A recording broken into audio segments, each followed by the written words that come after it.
Bom, pessoal, estamos aqui no 15º Congresso Baiano de Oftalmologia. Eu sou Renan Aleluia, fundador da HalfMed, e o convidado do momento é Dr. Leonardo Pimenta.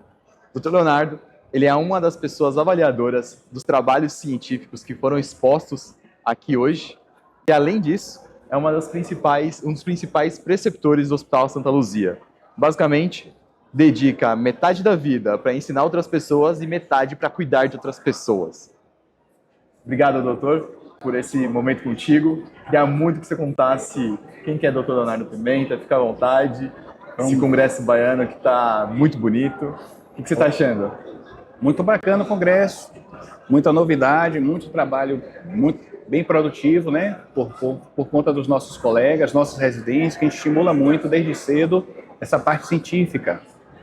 Bem, minha formação é no Hospital Santa Luzia, onde eu fiz a residência e atualmente continuo trabalhando lá e fazendo parte da preceptoria. E é muito gratificante estar podendo contribuir para a formação de futuros colegas. A preceptoria, basicamente, não existe medicina sem preceptoria. Sim, o surgimento, por volta ali dos anos 80, da especialização, né, que ficou mais forte, não é surgimento, que ficou mais forte ali por volta dos anos 80. Então, é necessário, né, você ter médicos que já tenham uma experiência para poder, esses novos, que a gente chama de residentes, né, novos colegas, para ter o treinamento assessorados para ter uma boa formação.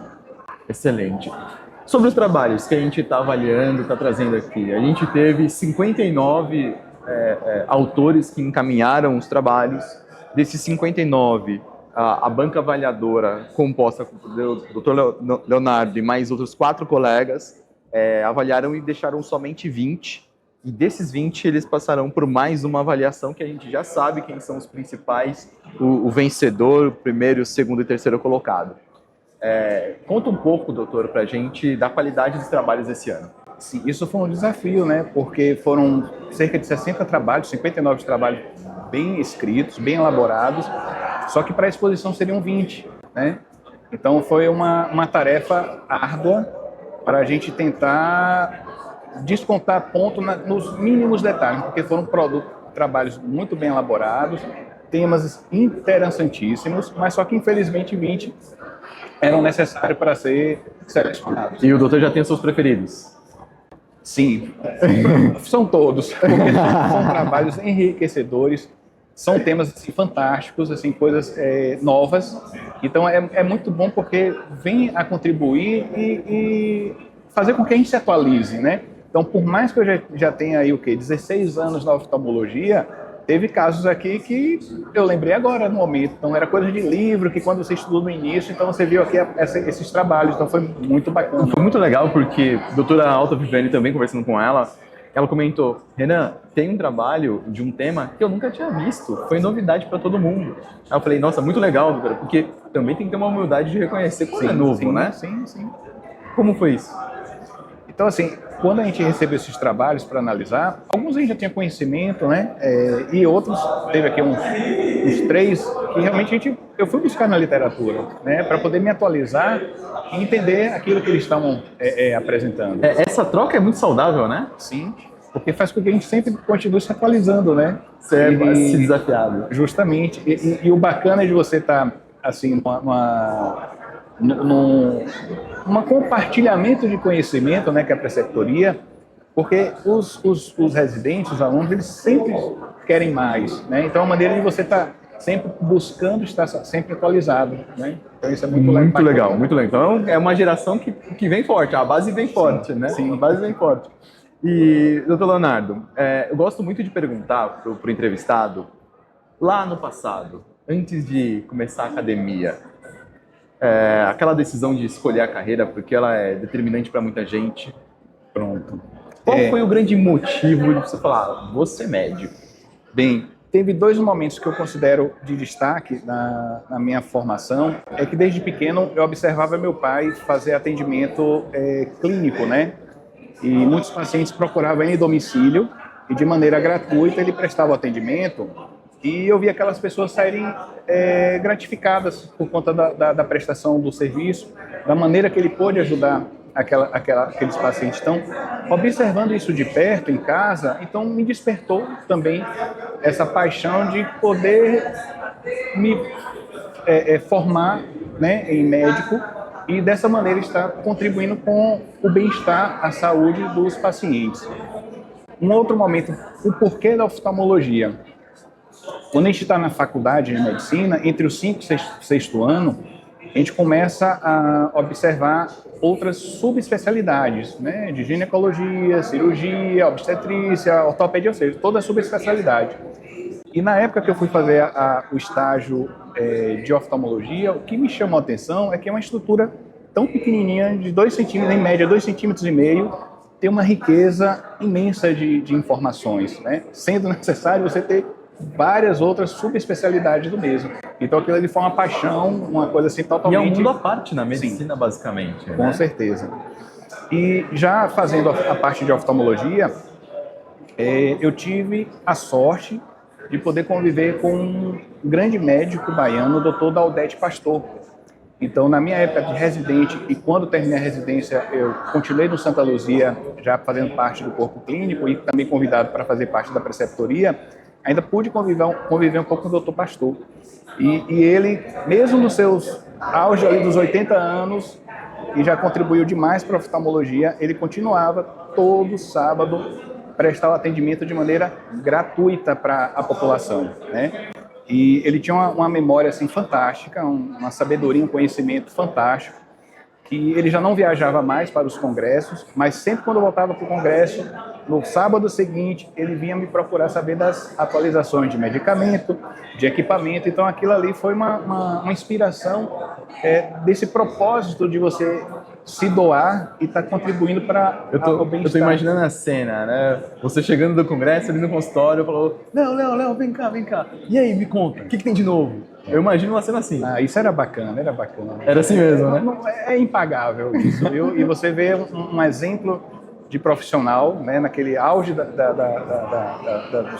sua contribuição e ainda se doando, ainda presente a poder contribuir, a promover o bem-estar. Provavelmente, Dr. Leonardo vai ser de 80, 90 anos, vai estar também. Gostaria muito. Se der, vai. É uma fonte inspiradora. Se der, vai. É verdade, é uma fonte inspiradora. E qual é a sua subespecialidade dentro da oftalmo? Bem, dentro da oftalmo eu faço a oftalmo que a gente chama geral, né? Então eu atendo de uma maneira geral, focado um pouco mais no segmento anterior, que seria as patologias da córnea.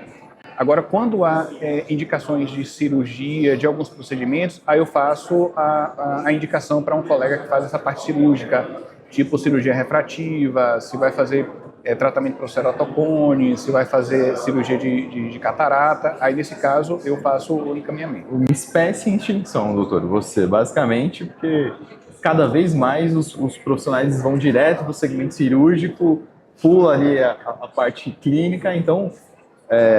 com a nossa experiência, do nosso trabalho, a gente percebe que é cada vez mais raro o profissional excelente clínico ali focado, né? Interessantíssimo. Sim, verdade. E esse trabalho, doutor, esse relacionamento que acaba tendo que ter, né? Essa parceria de 2 colegas para cuidar de uma mesma pessoa. Como que é esse relacionamento de vocês?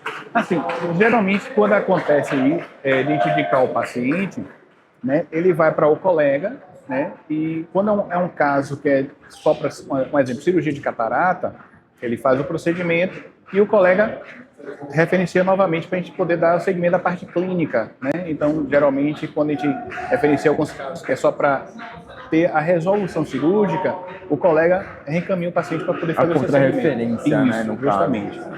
A não ser que sejam alguns casos mais necessários fazer o acompanhamento. Vamos supor um paciente com um transplante de córnea, então ele vai ficar um tempo acompanhando com a equipe que realizou até estabilizar e aí ele pode fazer o retorno para a parte clínica, né, ser acompanhado. E o relacionamento com outros colegas de outras especialidades, no seu caso também, quais são as outras especialidades? Endócrino, cardio, talvez? Você tem a parte plástica, você tem a parte de vias lacrimais, você tem glaucoma, você tem uveíte, você tem a parte de retina, né? Então, como eu atendo de uma maneira geral, então muitas vezes o paciente não tem um diagnóstico já apresentado. Então ele vem às vezes com uma baixa de visão, que pode ser N fatores. Então nesse momento da avaliação clínica, que é importante, você ter o diagnóstico e saber fazer a indicação do paciente, se é necessário ele para um colega de uveíte, se é necessário o paciente de uma catarata, fazer o acompanhamento da catarata, se é da retina, do retinólogo. Então é importante essa parte clínica, você ter um diagnóstico correto e fazer a referenciamento, justamente. Porque basicamente a qualidade do teu referenciamento diz a qualidade do tratamento que ele vai ter. Claro. Né? Porque se eventualmente ele chegar em outro profissional que não tem aquela eventual indicação, ele vai voltar ou vai ter um diagnóstico equivocado. Então é extremamente importante que esse encaminhamento seja muito preciso. Perfeito. Muito interessante. Agora vamos para o CPF. Chega de falar de medicina, vamos para o CPF agora, né? A gente gosta muito de brincar do CRM, do CPF. Sim. Né? Então, se tivesse que pensar, doutor, na primeira coisa que o doutor pensa quando acorda, o que seria? Família. Você é um cara família. Família. Por quê? Eu acho que é a base, né? É a base de tudo. E nos fortalece. Eu fico emotivo para falar um pouco. Eu não gosto de falar da minha família também, porque eu não sou assim também. Mas você foi cirúrgico, né? Já foi logo preciso. Você é o clínico, eu sou cirúrgico. Então a família, porque é a base de tudo, né? Eu acho que é o motivo da gente acordar e ter vontade de se doar para aquilo que você se propôs, né? De ajudar, de contribuir para o bem-estar da saúde do paciente. Não da visão ocular, mas o bem-estar geral do paciente, né? Então eu acho que o propósito é a família, sabe? Acho que é isso. Acho que é a família. Tanto a sua quanto a do paciente, né? Talvez, eu gosto muito de brincar que eu falei isso com a doutora Viviane, né? Eu não consigo imaginar o efeito que dá na família uma vez que você consegue tratar uma catarata e trazer a visão de volta. Sim. Né? O efeito que isso... Eu tenho casos na minha família, né, de pessoas... Tenho tias que tiveram cirurgia de catarata, que mudou basicamente a vida, Sim. A qualidade de vida. E isso se tratando de um problema que a gente fala relativamente, digamos assim, lógico, simples, mas existe todo, né? Isso, mas existe toda uma técnica, um tratamento correto, uma aplicação cirúrgica adequada. Mas assim, a catarata, que o problema é apenas por conta da opacificação do cristalino, aquilo pode trazer uma limitação imensa para o paciente.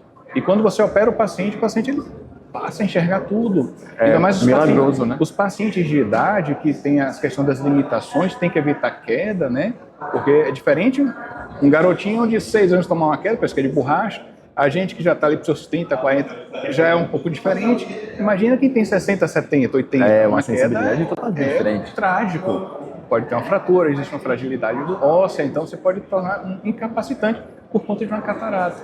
Né? Às vezes é um calçamento que ele não viu, um tapete em casa, um chinelo que ele possa ter tropeçado. E aí você faz a cirurgia, retira a catarata, o paciente passa a enxergar e tem uma segurança maior para a sua vida. Agora eu vou voltar lá para a família. Você já está aqui. Vamos voltar lá para a família. Eu imagino, né, doutor, quando você faz tudo o que faz, aí acorda, vai um dia, atende o quê? 15, 20, 30 pacientes num dia só. Sim. Chega em casa, a última coisa que pensa é quem? A última coisa que pensa... Antes de dormir. Olha, eu acho que é a felicidade de você ter cumprido um dia de trabalho, de você ter contribuído para a saúde de seus pacientes que você assistiu, de trazer uma melhora para aquela patologia. Infelizmente, a gente tem algumas limitações, então nem sempre a gente consegue trazer aquilo que o paciente procura, mas naquele momento eu tento utilizar as palavras que possam confortar, porque infelizmente nem sempre a gente consegue. Nós temos algumas limitações, mas nesse momento eu tento com o paciente, com o acompanhante, o familiar, trazer uma mensagem que possa dar um conforto, pensar de outras perspectivas para também fazer com que aquilo possa elevar um pouco a autoestima diante da situação. Agora, eu gostei muito desse ponto que o doutor tocou, que é as limitações nossas de resolver os problemas do paciente, né? No meu caso, como consultor, as minhas limitações em resolver os problemas dos meus clientes. E a gente tem que ter a humildade de reconhecer quando ela bate. Perfeito. Como que é o amadurecimento do profissional? Porque eu imagino que quando ele é jovem, ele acredita que ele pode fazer muita coisa. E ele vai se deparando com desafios que coloca à prova e ele fala, não consigo em dado momento. Como que foi esse amadurecimento para você, ao tempo do amadurecimento, ao tempo que você foi ganhando experiência, você foi percebendo de como lidar com a nossa limitação humana? Assim, né? A gente pega um pouquinho daqueles que estão na frente, né? Então, na época de aluno, também tive preceptores e por estar num serviço grande de oftalmologia, a gente pegava esses casos que são limitados, assim, eu falo em relação ao tratamento. Então, a gente já observava a lida desses professores com aquele caso, a maneira de se conversar, a maneira de se abordar o paciente. E, certamente, a gente teve um norte. Lógico que isso também, na hora que a gente termina a residência, a gente está livre para o mundo. Então, a gente vai pegando a nossa bagagem, a gente vai pegando a nossa experiência. Então, com isso, a experiência que a gente vai adquirindo com esses casos que vamos lidando, a gente acaba aprendendo uma maneira de abordar aquele assunto para que se torne um pouco mais leve para o paciente. Porque não é fácil você chegar para o paciente e dizer que, infelizmente, o problema visual dele, naquele momento, eu sempre costumo falar isso, nesse momento que eu estou falando com você, não tem tratamento. Eu não sei amanhã, não sei daqui a um mês, então, mesmo situações complicadas, mas eu também não posso estar vendendo o milagre, vai acontecer alguma coisa, não. Eu sou o pé no chão, mas eu também gosto de deixar claro essa situação de que possa, de repente, ter uma evolução, né, para depender de casos que possa estar apresentando. Muito interessante. Agora, vamos falar de contexto de medicina do modo geral, né? Não somente oftalmologia.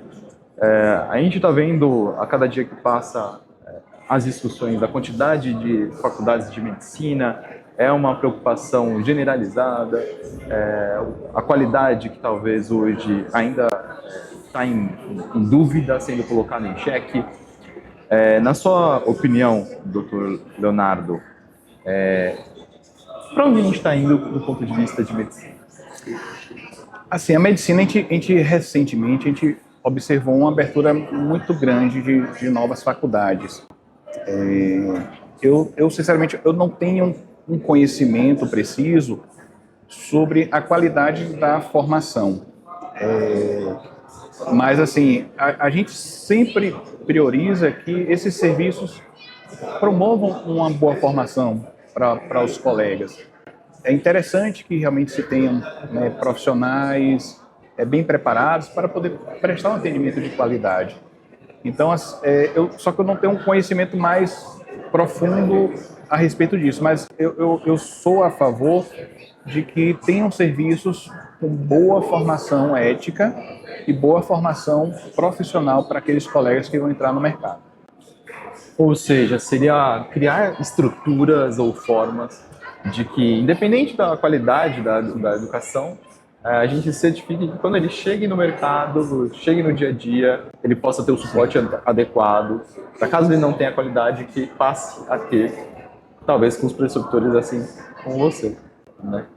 E para a gente encerrar, doutor, aquela que você falou assim, não, Renan, não, vai para lá, eu quero que você dê um conselho para essa nova geração, pensando nos seus próprios preceptores. Só que é um só.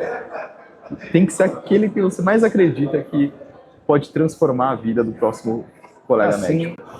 O conselho é sempre procurar aprender mais, sempre procurar sair um pouquinho do que a gente chama da caixinha, né?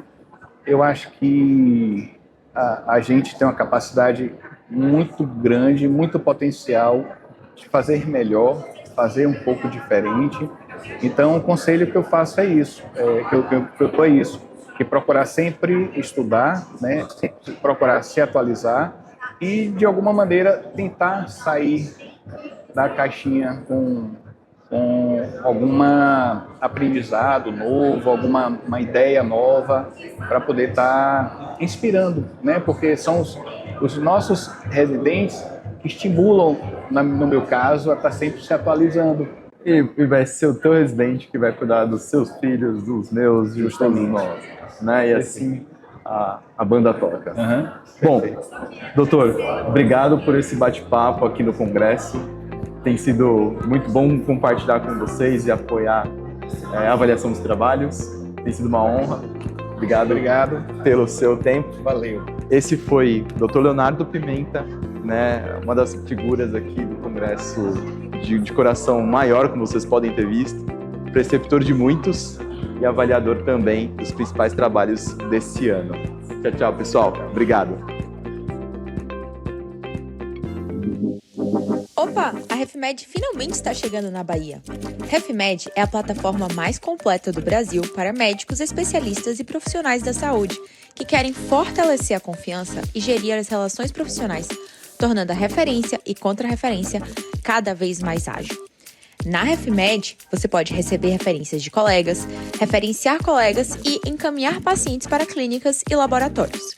Isso te auxilia demais na captação de novos pacientes e na fidelização dos seus pacientes atuais e futuros, criando uma verdadeira rede de colaboração integrada entre profissionais da saúde. Curtiu? Cadastre-se agora para receber novidades em primeira mão assim que ela estiver disponível na sua cidade.